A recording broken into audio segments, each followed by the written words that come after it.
은혜 받을 하나님의 말씀은 에스라 10장 1절에서 44절까지의 말씀입니다. 에스라 10장 1절에서 끝절까지의 말씀. 찾으셨으면 우리 천천히 함께 교독하도록 합니다. 에스라가 하나님의 전 앞에 엎드려 울며 기도하여 죄를 자복할 때에 많은 백성이 심히 통곡하며 이스라엘 중에서 백성이 남녀와 어린아이의 큰 무리가 그 앞에 모인지라. 빌람 자손 중 그의 아들 스가랴가 이스라엘에 이르되 우리가 우리 하나님께 범죄하여 이 땅 이방 여자를 취하여 아내를 삼았으나 이스라엘에게 버리려 소망이 있나니 본래 주의 교훈을 쫓으며 우리 하나님의 명령을 떨면 준행하는 자의 의논을 쫓아 이 모든 아내와 그 소생을 다 내보내기로 우리 하나님과 언약을 세우고 율법대로 행할 것이라. 이는 당신의 주장하는 일이니 일어나소서 우리가 더욱이니 힘써 행하소서. 이에 에스라가 일어나 제사장들과 레위 사람들과 온 이스라엘에게 이 말대로 행하기로 맹세하게 하며 무리가 맹세하는지라. 이에 에스라가 하나님 전 앞에 일어나 엘리야삽의 아들 요하나님 앞으로 들어가니라.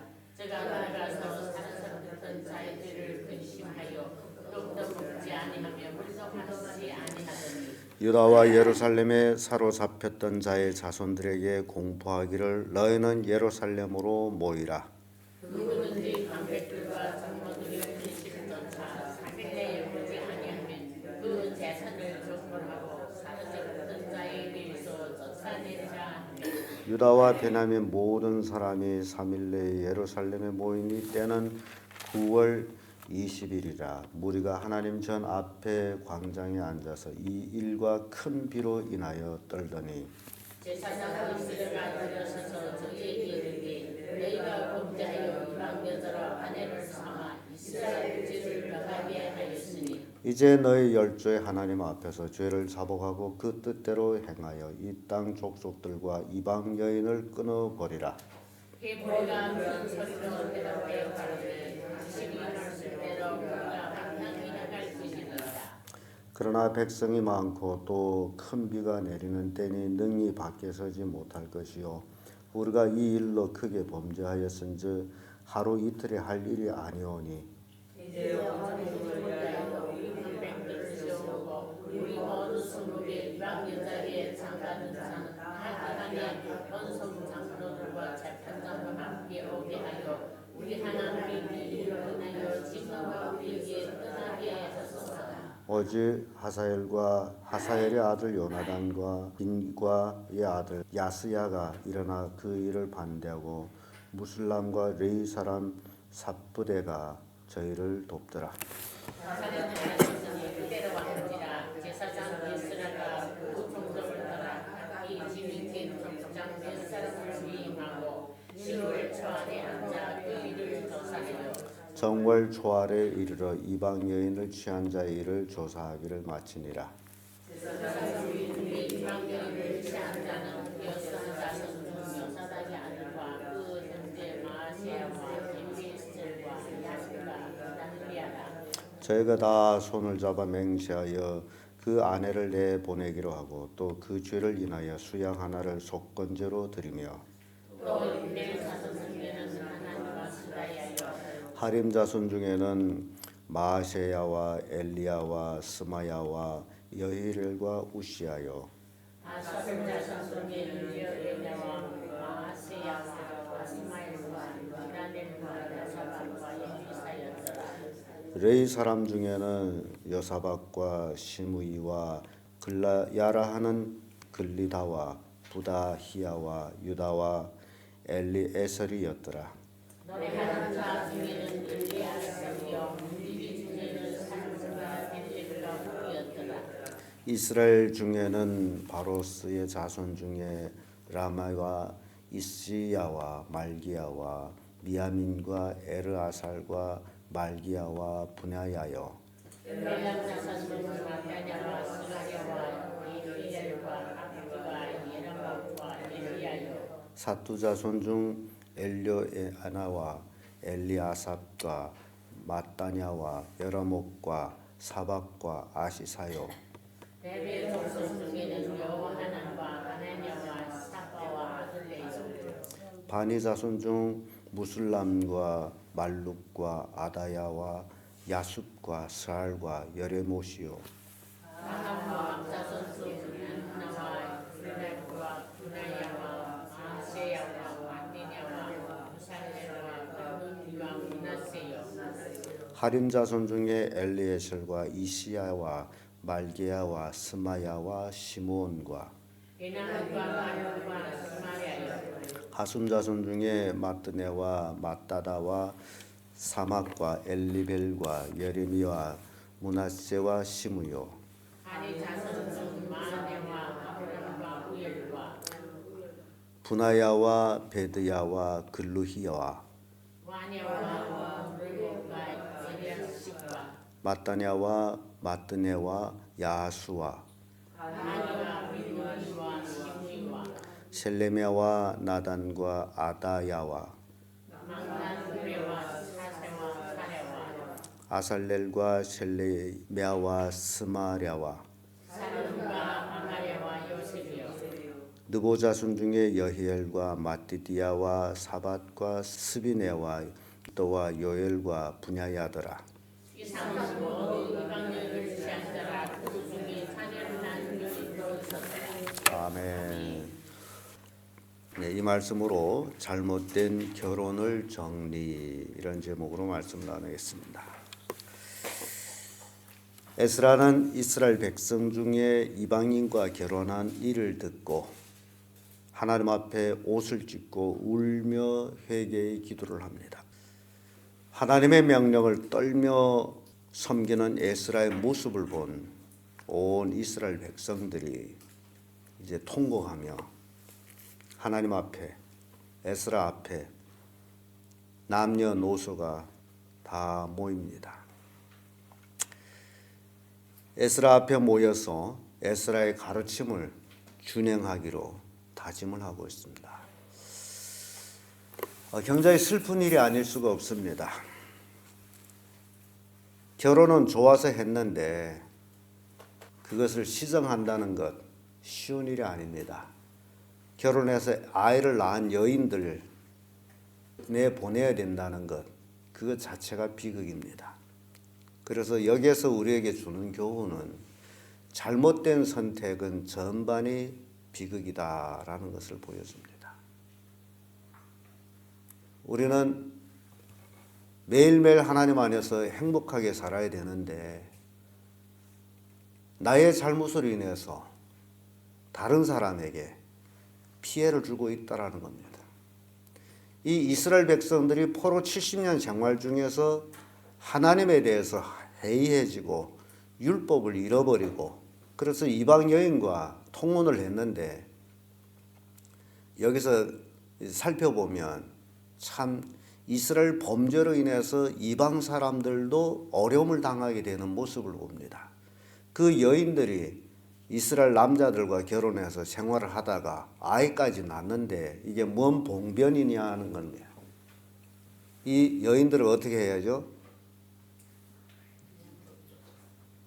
다 내보내는 거예요. 거기다 누구까지 내보내요? 자식까지. 이게 무서운 얘기예요. 자식은 남편의 혈통임에도 불구하고 누가 낳느냐에 달려가지고 참 비참해집니다. 우리는 사극을 보면서 한 왕인데 왕후들이 참 많습니다. 그런데 누가 아이를 낳느냐에 달려가지고 그 낳은 아들이 똑같은 왕의 아들임에도 불구하고 왕자가 되는 자가 있고 또 세자가 되는 자가 있고 달라지는 모습 봅니다. 중전이 낳은 아들이야만이 세자가 되어서 왕위를 이어가는 모습 봅니다. 그 외에 왕궁의 후궁들이 낳은 아이들은 비록 왕의 혈통을 받았다 할지라도 가치가 없어요. 그런 모습으로 우리 생각할 때 하나님께서 이렇게 하심은 하늘나라 백성에 대한 구분을 우리에게 보여주고 있는 것입니다. 참 비참한 일이 아닐 수가 없습니다. 우리가 그 많은 사람들을 읽었습니다. 읽기도 힘든 그런 이름들을 줄줄줄줄 이스라엘 모든 지파 중에서 이방인 여인과 결혼한 자가 엄청 많았습니다. 그런데 정들어 함께 살고 있는 이들이 그들을 내보내야 된다는 것, 정말 이게 통곡이 아닐까라고 생각을 합니다. 이렇게 에스라 앞에 모인 남녀들 얼마나 초조한 마음으로 모였겠어요. 아이들까지도. 소문이라는 게 굉장히 빨리 돌지 않습니까? 이방 여인들이 역시 거기 앞에 모였을 수도 있습니다. 아이를 데리고 어떻게 해야 되는지. 남편 집에서 쫓겨난다는 게 기가 막힌 일이 아닐 수가 없습니다. 그래서 포로로 귀환한 자들이 모이라는 공포 속에서 다 모였습니다. 3일 내에 다 모였어요.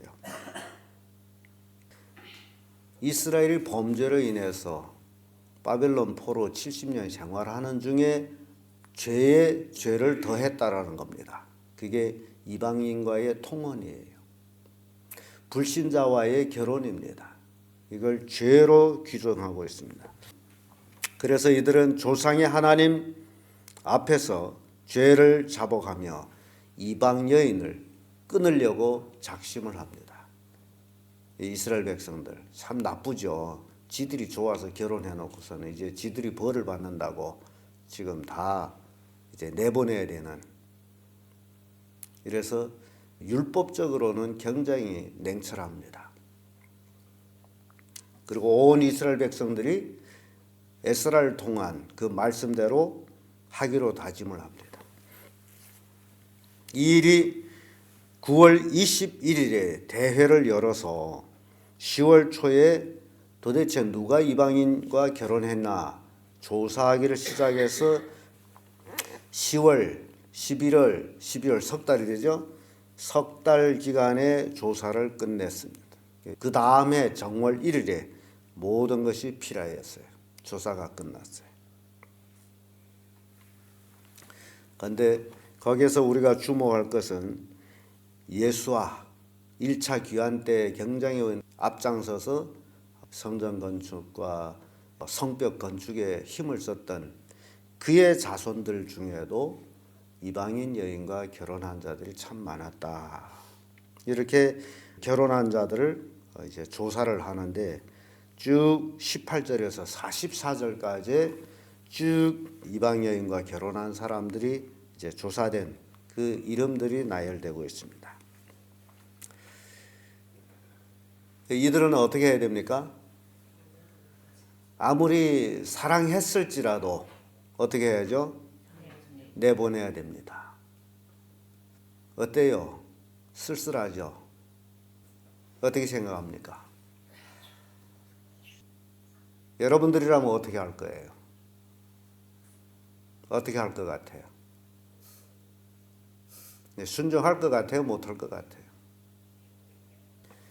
이게 믿음의 순종이라는 건요, 순종한 데서 다 나한테 이익이 되는 건 아니에요. 엄청난 손해가 따릅니다. 하나님 말씀에 순종하려면 이스라엘 백성들 어떻게 해야죠? 다 내보내야 됩니다. 순종 안 하려면 그대로 살면 됩니다. 그런데 그대로 살면 어떻게 될까요? 잘 살까요? 그대로 살면 둘 다 망합니다. 하나님 앞에서는 그렇습니다. 내보내면 둘 다 살거니와 둘이 같이 살면 둘 다 망합니다. 그래서 무서운 거예요. 자, 이제는 우리한테로 이 이야기를 돌이킵니다. 이건 이스라엘 백성들의 한 일이고 현재 살고 있는 오늘 그리스도인들, 가족의 불신자들이 있습니다. 어떻게 해야 할까요? 예? 어떻게 해야 될까요? 내보내야 될까요? 말아야 될까요?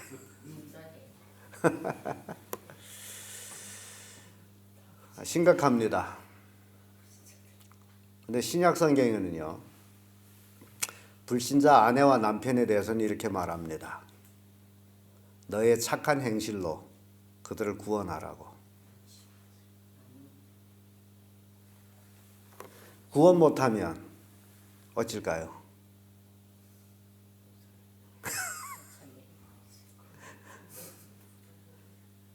자기 좋게만 생각하면 안 되겠죠.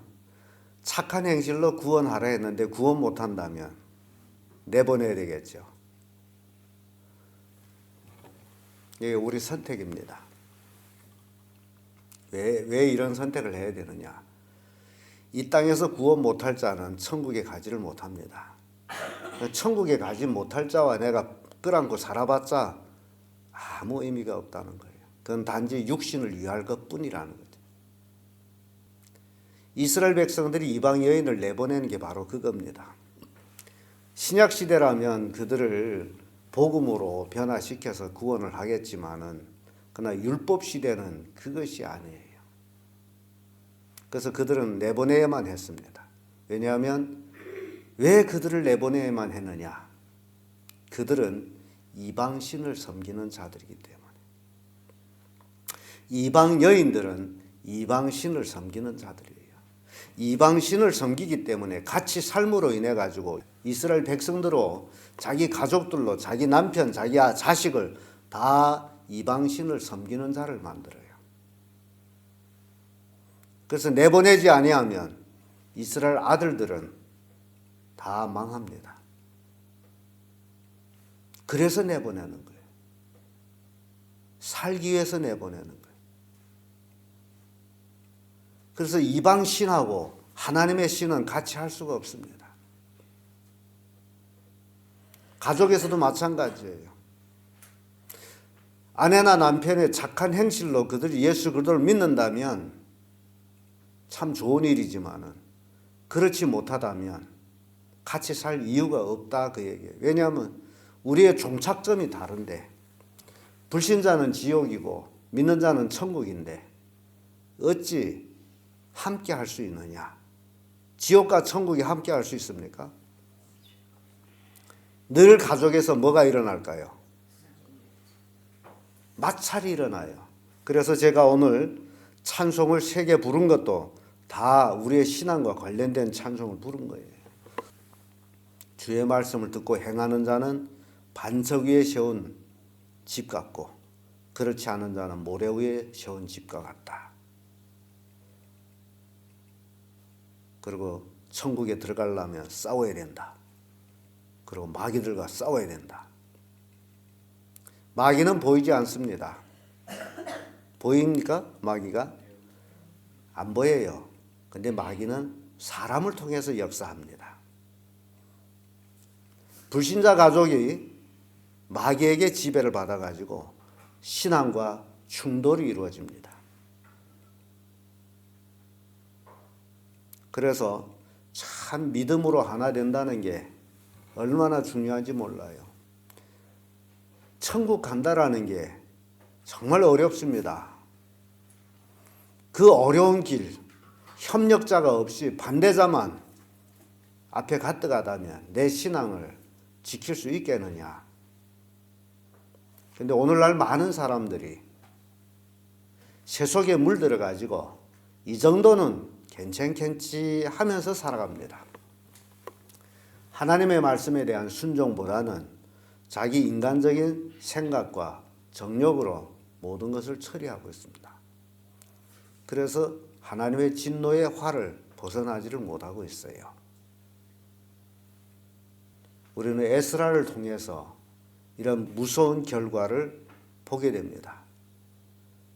쫓겨나가는 이방 여인들과 그 자녀들 굉장히 인도적인 차원에서 볼 때는 불쌍합니다. 근데 이 모든 결과는 누구 때문이에요? 이스라엘 남자들이 이방 여인이 이쁘다고 결혼해서 아내를 만든 그 죄로 인한 것입니다. 그래서 죄라는 것은 자기도 해야 하고 남도 해야 하는 겁니다. 그래서 죄는 무서운 거예요. 자기의 정욕적인 만족을 얻었는지도 모르지만은 그 죄로 인한 결과의 그 심판은 너무나 무섭다라는 겁니다. 현 시대를 살아가고 있는 우리들에게 주는 교훈이에요. 우리는 어떻게 살아야 될까? 우리는 사소한 일, 죄라고 생각지 않던 그런 일들. 근데 성경에 비춰보면 다 죄가 되고 있다. 그러면 어떻게 해야 되냐? 그래서 제가 늘 얘기해요. 입으로만 회개하는 게 회개 아니라고. 돈을 빚어 가지고 네 갚겠습니다 하면서 말로만 갚는다고 행동으로 갚지 아니하면 그것이 갚은 게냐 하는 것처럼 회개라는 것이 바로 이런 행동이 따르는 겁니다. 나의 것을 잘라버리는 그런 고통이 따르는 것이 회개입니다. 그게 죄의 고통이라는 거예요. 이 회개라는 것이 바로 이런 고통이 따른다는 거예요. 고통 없는 회개는 가짜예요. 오늘날 얼마나 많은 그리스도인들이 입으로만 회개하고 고통 없는 회개를 했느냐 말이에요. 그러니까 가짜 회개를 했으므로 용서 못 받은 거죠. 그래서 회개라는 것은 고통이 따른다. 잘라버리는 고통이 따른다. 근데 그 잘라버리는 고통을 당할 수밖에 없는 것은 나의 잘못된 선택으로 인해서 내 죄로 인한 결과였다. 그래서 죄라는 것은 무섭다. 에스라를 통해서 우리에게 주는 교훈이 바로 이겁니다. 이스라엘 백성들이, 이 많은 백성들이 다 이방 여인과 결혼을 했는데 그 아내와 아이를 내보내는 그 고통, 아이들은 아버지를 떠나야 되는 그 고통, 심각해요. 우리가 상상해보죠. 그림을 그려보세요.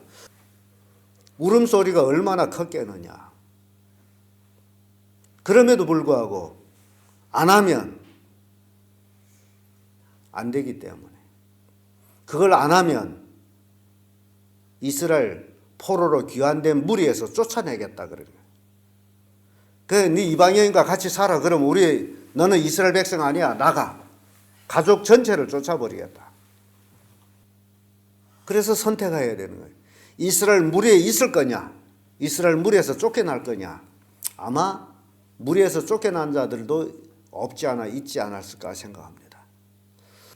자녀를 사랑하고 애를 사랑하는 자들은 이스라엘 백성 되기를 포기하고 떠났을 거예요. 이스라엘 백성 되기를 포기하고 떠나면 어떻게 되죠? 그러면 하나님의 백성이 아니죠. 세상 사람이 되는 거죠. 그래서 회개라는 것은 고통이 따른다. 진정 내가 하나님의 자녀가 되기 위해서는 세상 것들 잘라버리는 그 고통을 감수하게 된다. 그 고통을 통해서만이 비로소 우리는 진정한 회개가 어떤 것인지를 알게 된다. 그래야 다시는 그 죄를 범치 않는다. 근데 회개의 고통이 없기 때문에 사람들은 입으로 하루에 몇백 번 회개하고 그 다음 돌아서서 또 그 죄를 짓습니다. 왜 그래요? 회개의 고통이 없기 때문에. 그게 오늘날 그리스도인들이 잘못된 생활의 모습입니다. 자, 여러분들이 불신자 가족을 어떻게 해야 될까요? 잘라버릴 거예요? 어떻게 해야 되죠? 구원해야죠. 구원하려면 어떻게 해야 됩니까? 이게 똑같아요. 바울이 나는 날마다 해산하노라고 이제 외쳤습니다. 여자들이 해산이 어떤 거예요? 해산의 고통. 성경에 말씀합니다. 해산의 고통을 크게 더하리라. 불신자 가족을 믿음의 식구들로 만들기 위해서는 잘라버리는 고통도 있을 뿐만 아니라 해산하는 고통도 있습니다. 그 고통을 감수하지 않고는 절대 해산할 수가 없어요. 새 사람 만드는데도 고통이 있고 잘라버리는데도 고통이 있고, 고통이 똑같다면 어느 걸 선택해야 되죠? 해산을 선택하겠죠. 새 생명을 태어나야 되니까. 여러분들이 지금부터, 이제 지금까지 몰랐다면, 오늘부터 알았다면, 이제 오늘부터 해산의 고통을 감수해서 불신자 가족을 뭘로 만들어야 됩니까? 믿음의 가족으로 만들어요. 해산의 고통을 통했는데 죽었다. 해산에도 죽는 애들 있잖아요. 해산은 고통 속에서 죽었다. 그러면 어떻게 합니까? 묻어버려야 되겠죠. 무섭습니다. 해산한 데서 다 사는 게 아니죠. 살게 하기 위해서 여러분들이 죽어야 됩니다. 예수님은 우리를 살게 하기 위해서 대신 죽었어요.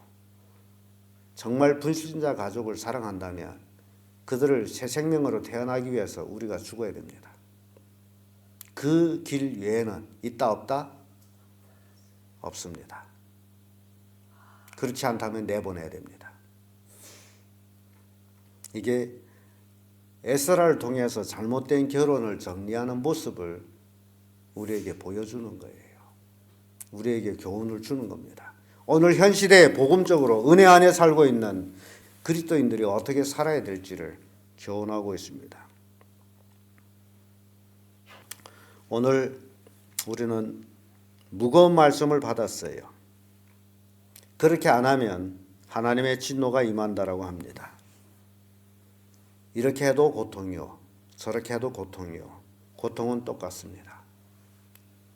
그래서 우리는 생명의 고통을 택해야 됩니다. 새 생명이 태어나도록 수고해야 됩니다. 해산의 고통을 감수해야 됩니다. 그래서 가족을 구원해서 하나님의 복을 받는 그런 가족들로 우리는 만들어가야 됩니다. 이게 우리가 살아있는 이유입니다. 이 땅에 살아있는 이유가 바로 이겁니다. 그것이 없다면, 육적인 삶을 살아가는 인간이라면, 그렇다면 그 속에 진정 하나님이 있겠느냐라는 질문을 해보게 됩니다. 오늘 우리는 에스라를 통해서 현대에 살고 있는 우리들이 어떻게 살 것이냐라는 교훈을 받았습니다. 여러분들이 하나님 말씀에 따라서 순종하는 자들 되기를 예수님 이름으로 축복합니다.